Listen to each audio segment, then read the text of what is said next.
welcome to this edition of SophieCo. Now, the world's economy is suffering the worst turbulence since the time of the Great Depression. In an attempt to stay afloat, the Western states come up with some of the most radical solutions. But the question is it working? At a time of mass protest and disenchantment, can the global economy save itself from itself? Clouds gather over offshore havens. Gold shines while paper's value fades. Emerging giants challenge the world order. The old guard is holding on, protecting itself from the new kids on the trading block. How can they keep their faith in the game and save their currency bottom line? Time is running out.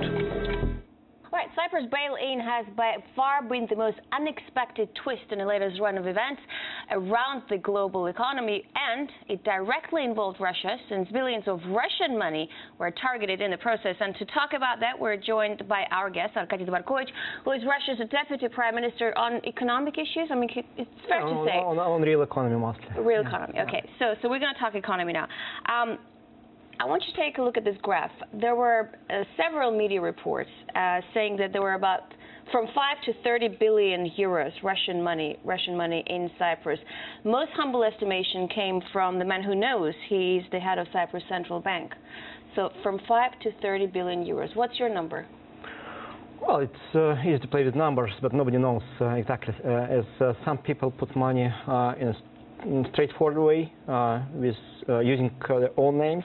Other people used friends in Cyprus or legal entities to hide names, to hide transactions. So I think the number is pretty big, certainly higher than $20 billion. So around 30 billion, yeah, that was the number most commonly used. I would say 30 is probably the right number, but again, nobody knows exactly.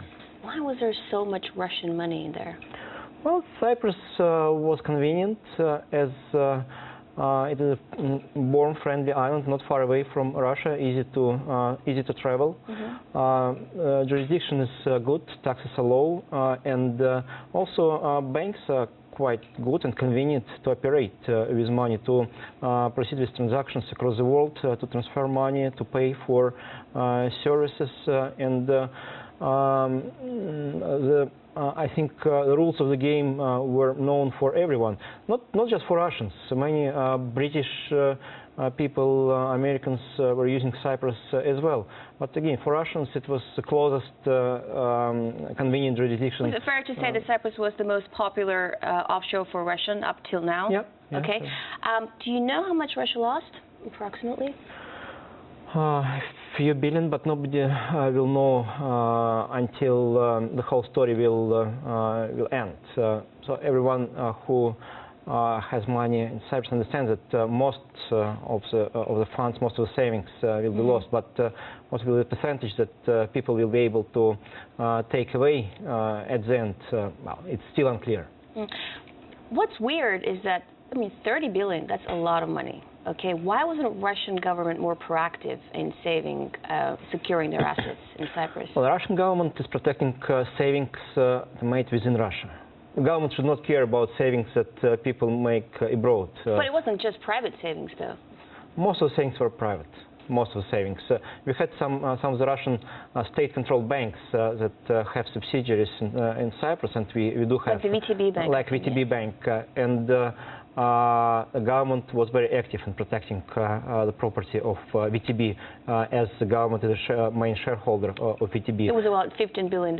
Yeah, and I think it was successful. Mm-hmm. VTB is now VTB subsidiary is operating successfully now in Cyprus, and restrictions were lifted after a certain period of time. So I think the Russian government and the president were doing all the right things to protect those properties.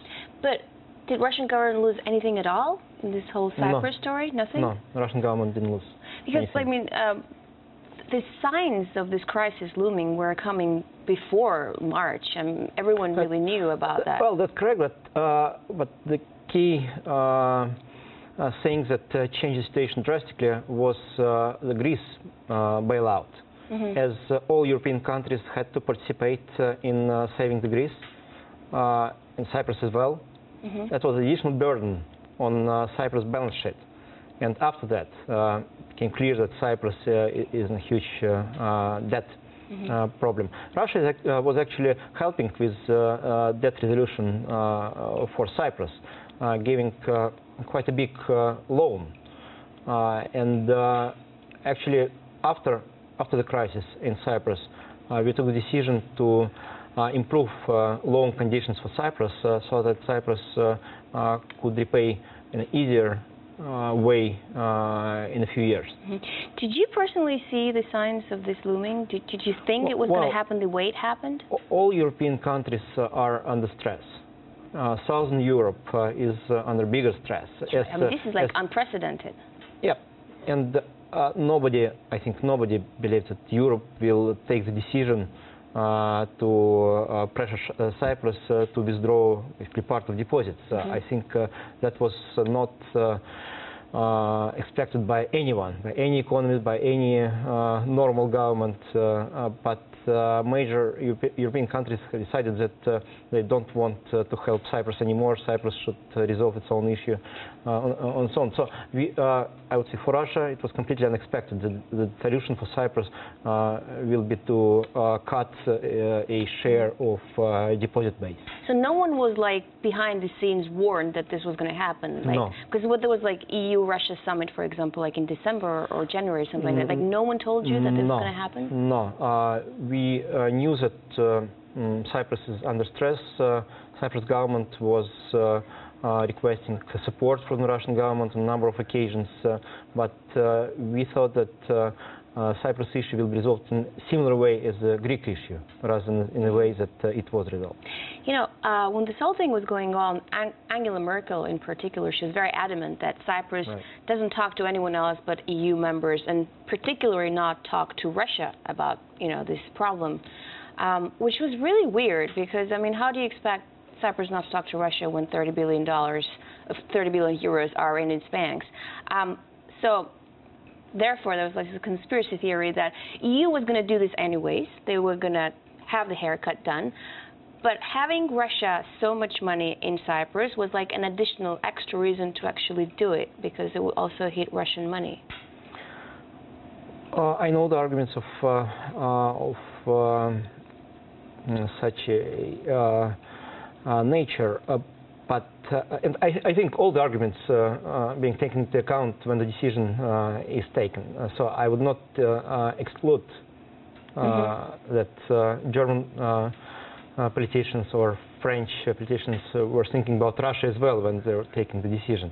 But I don't think that was the main argument. The main argument was that Cyprus is hurting the mainland of Europe by taking part of money that could go to Europe, and as Cyprus is haven for big amounts of money, Cyprus should resolve its problem. No, they would have done it anyway. I think that the Russian factor was like Russian factor was not big. Icing on a cake. Yeah. Maybe, yeah. There were also much because you heard so much talk in the media about dirty Russian money being, you know. I think politically for Europeans it was important to mention this dirty Russian money, but I don't think that was the key argument for the decision makers. To present this publicly, it was a good argument, but not for pragmatic decision-making process. Yeah. Here's a graph also we're going to take a look, because there were a lot of speculations in the Western media that top Russia's rich had their money there, saved in Cyprus. Money laundering is facilitated by generous provisions for rich Russians to gain Cypriot citizenship. Some 80 oligarchs have gained access to the entire EU in this way. In 2011 alone, some 80 billion flowed out of Russia, and much of that money has been channeled through Cyprus. A lot of people, I guess, like in Russia, felt like it was an additional, you know, vindictive reason to actually hit. Right, but I'm pretty sure that most of those funds were transacted to Cyprus in a legal way. It was not money laundering. It was not dirty money. The dividends that were paid by legal companies, public companies, to the owners of those companies, to Russian oligarchs. but it was not about money laundering. It is about better jurisdiction than Russia, lower taxes, but it was legal. But what's funny is that, like you've mentioned British money, it's about a quarter of foreign investment in Cyprus. They didn't really make such a fuss about their money being cut off. Why is that? Well, they were acting. We were much more. They were acting in a quiet way. Like but they were doing things as well. Well, do you think Cyprus is actually setting a line how Europe will act in the future? I think that if Europe will decide to act in a similar way in other countries, that will lead to the disaster of the banking system. Well, for Cyprus especially, I mean, they're trying to save its economy, but considering that 80% of their economy is based on financial services, it is a disaster. Who's going to put money in Cyprus now? Nobody, right? For many years. But also, like, I'm thinking globally, like, for Europe in general, could it affect could that actually be a reason for a cash outflow from Europe in general? Certainly, except maybe for now German and Swiss banks. Yes, Europe will be hurt. European banking system will be hurt by these actions, and people will believe that if this happens in Cyprus, it can happen in Spain, in Portugal, in Italy. Why not? All right, it's time for a short break, and in the second part of the show, we will talk about the Russian offshore and its chances. Don't go away.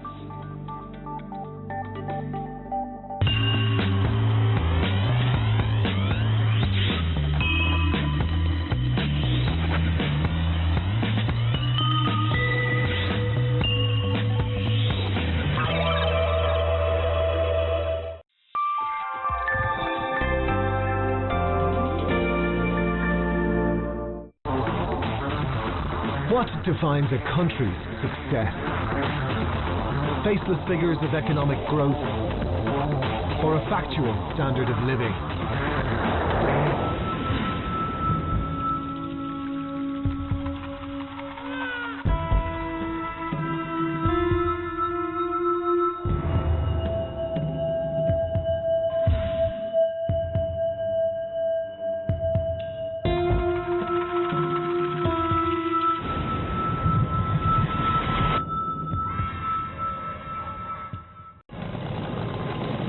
I'm used to the tundra, to freedom and my deer.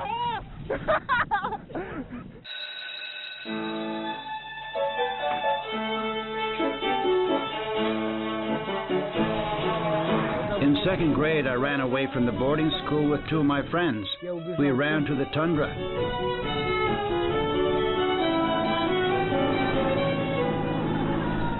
The tundra is just mosquitoes. I don't know how people can live there. There are no TVs in the tents. How could I send my child to a boarding school? I won't be able to sleep at night after that. They enter life without knowledge of how to do basic things. They don't get that in school.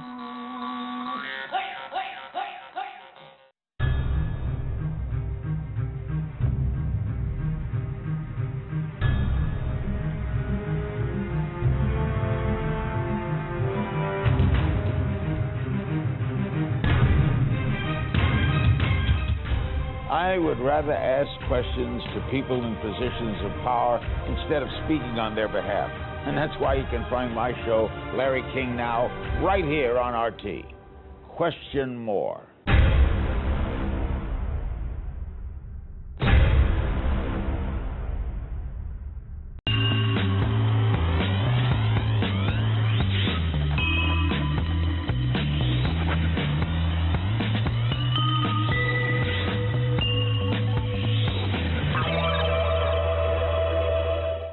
Welcome back to SophieCo. We're talking about the Cyprus crisis, and our guest today is Russia's Deputy Prime Minister Arkady Dvorkovich, who knows a lot about economy.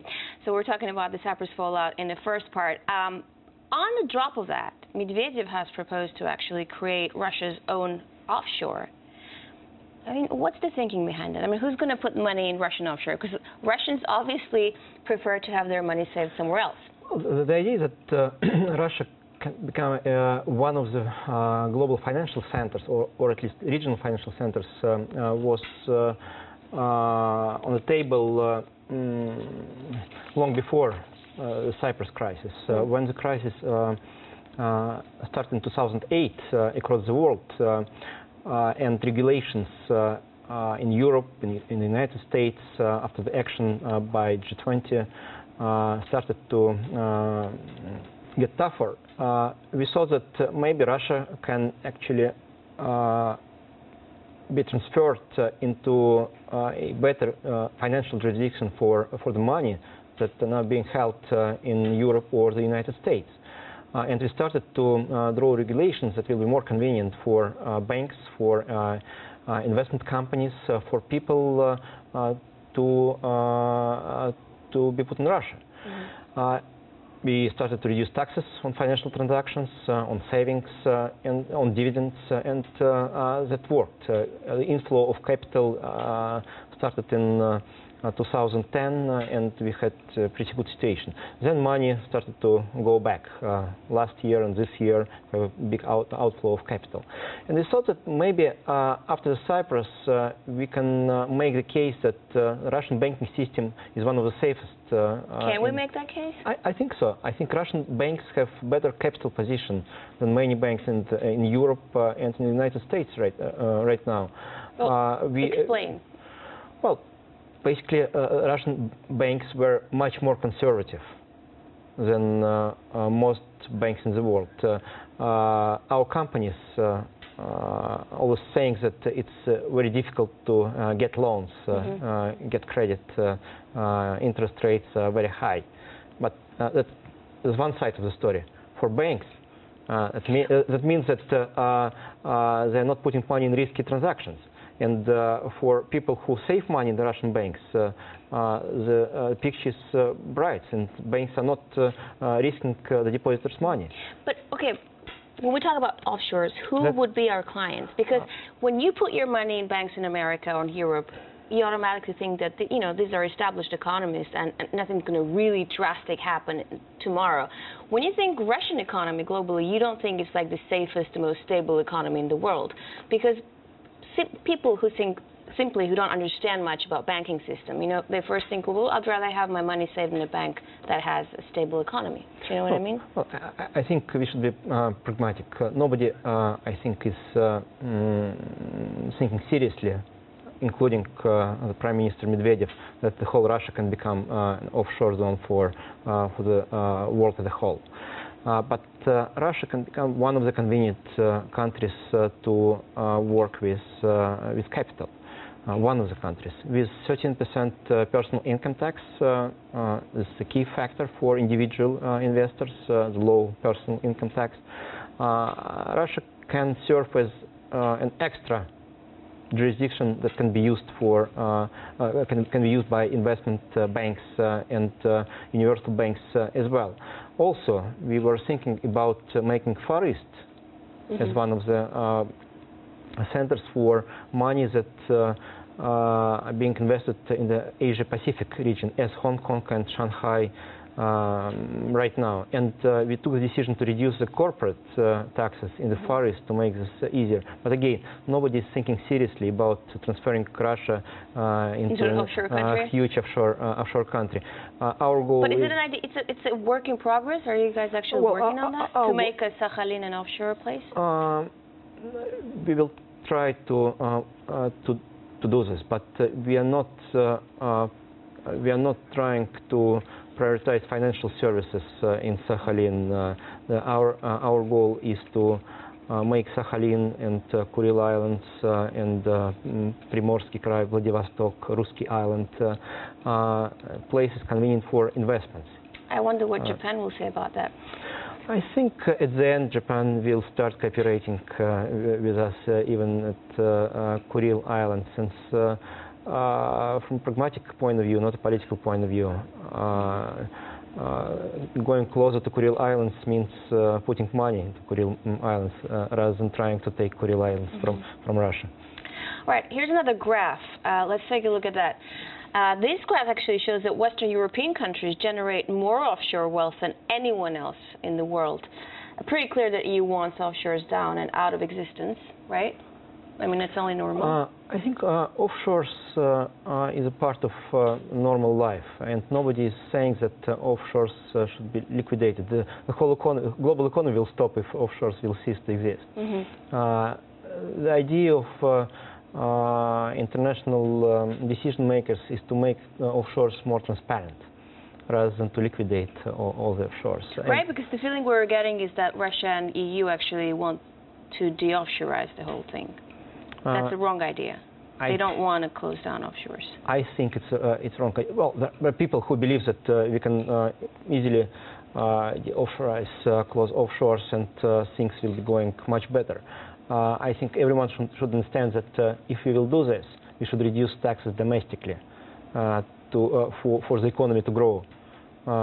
Economic growth is supported by offshores as taxes are lower and people are investing huge amounts of money from offshores into mainland of their own economies, and this supports economic growth. If taxes will be put the level they are in the mainland, like in Russia, well, we have 20% corporate income tax, 18% value-added tax, etc., etc. If taxes across the world will be at the same level, the economic growth across the world will be much lower. And this is a price for de-offshoring. But again, that doesn't mean that we should support existing offshores. We should treat them as normal way to put money in, but we need more transparency. We need to understand what's going on. What's the future of offshores? I think offshores will be used in a less intensive way. It will be more transparent. Governments will know who is holding money in offshores, and will try to tax more domestically to compensate for the losses. But governments will not try to liquidate all the offshore. All right. So this whole Cyprus operation that we spoke about was carried out to actually keep the Eurozone going, to save the euro. What's going to happen to that? I mean, do you personally buy euros, for example? Part of the savings across Russia are in euros. It's normal. And part of our family savings, most of my wife's savings, and this is known from our financial accounts that are completely transparent, are in euros as well. That's normal diversification of money, but most of our savings are still in rubles, not in euro. But again, I think is euro more safe than the dollar at this point? About the same. I would say about the same. Exchange rates are going up and down, but as far as the quality of the currency is concerned, about the same. U.S. economy is bigger. And the U.S. Federal Reserve is stronger than the European Central Bank. That's clear. That's why still most of the financial transactions across the world are in dollars. But euro is the second strongest currency. And then we have the rising currencies in Asia. And as China is lifting capital control step by step, year by year, the yuan is getting stronger and stronger, and will become eventually one of the reserve currencies across the world. You know, currency war is another huge topic, but I'm going to have you on another program to talk about that. Right. What I want to talk to you about now, shortly, because we're coming to an end, is BRICS. So BRICS is trying to create its own bank because they figure that IMF and the World Bank aren't dealing the way they should be dealing with their business. We spoke to Zuma, President Zuma of South Africa, recently when he was in Sochi, and here's what he had to say. Listen to that. There's a hue and cry from the developing countries that the established banks today or financial institutions are very discriminatory. They are not allowing other parts of or regions of the world to participate. There's been a lot of debate about the need to transform the financial institutions. They are resisting to transform. And the manner in which they are dealing with those that needs to be helped. They are using the rules that were established decades and decades ago. The world has changed. These institutions have not changed with the world. They still remain dealing with matters in the manner in which they do. There will be very few countries, if there will be any, that would say, as a result of them approaching these institutions, they were able to grow and get out of trouble. Well, so first of all, do you agree with what he's saying? In general, yes, but for a number of years, BRIC countries were saying that we need better World Bank, better IMF, better management in those Bretton Woods institutions, and the progress is very slow. And then the idea of creating the BRICS financial institution came to the table and is actually discussed. But I would like to stress that the terms of references for this potential strong institutions are not ready, and we don't know how it will look like and when it will be really created. All right, but they're talking about they're talking about where it's going to be set up, and it's actually a work in progress. It's something viable. Right. But again, the nature of the institution and what it's going to do is the most important thing, not the place it will be located. But certainly many people are preoccupied with things like where the headquarters will be, etc., etc. But I would like to stress again, but we don't know. We don't know how. Do you know how much Russia will contribute to it? No. We don't know that either. We don't know this. So it's a really far-off perspective. Not far, but not ready. Not ready yet. I mean, conceptually, do you see how it would be different from IMF or the World Bank? The key difference is there are two things. One is focus on the developing world, and countries that BRICS countries are cooperating with. So you're not going to be helping Cyprus or Greece? Well, maybe participating, but not really. And the second is a different kind of management with prevalence of professionals from the new countries rather than United States and Europe. But would you be like setting your own economic or political rules like IMF and World Bank usually do? I mean, they go into a country, they help them, but they say, you know, but you need to change this in order for us to help you. The Russian position is that we should not put any political rules into the system. Reality is always more complex, and I cannot exclude that some political considerations will be taken into account. But again, for financial institutions, I think it is not efficient to use political arguments within the decision-making process. All right, it's been great talking to you, Arkady Dvorkovich. Thank you very much for being with us today, and I will see you next time. This was SophieCo with me, Sophie Shevardnadze.